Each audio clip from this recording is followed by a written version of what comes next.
Pagod na po ako magkaka-TikTok kasi po may bulutong ako, may singat.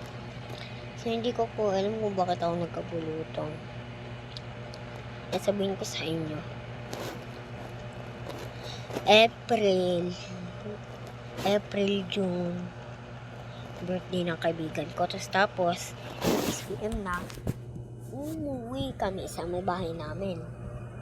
Tapos si mama nandun, hinihintay niya si Dada. Pupunta siya doon sa may motor ni Dada, motorcycle. Ewan kapag katulog namin ng 3, may kumagat sa akin. Hindi ko alam kung ano kumagat sa akin.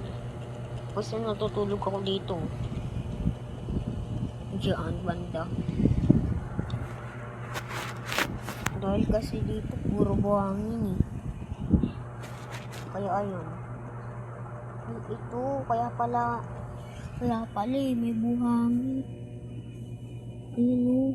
Ito no, may kulay white. Buhangin nun. Kaya pala ako nagkabulutong. Tingnan nyo ah. Tingnan nyo mukha ako. Ano yan? Ano yan? Ano yan nangyari?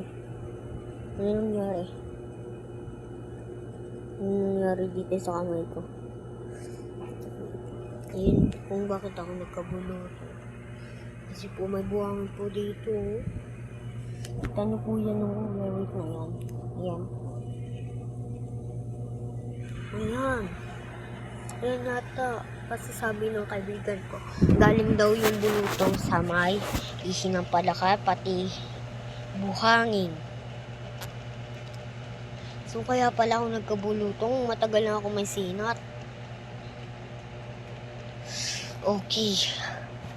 Finally. So ayun na yung story ko guys, kung bakit ako nagkabulutong. So pagod na po ako.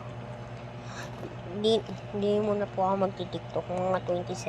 Mga 2027 ako magti-TikTok. Okay, bye.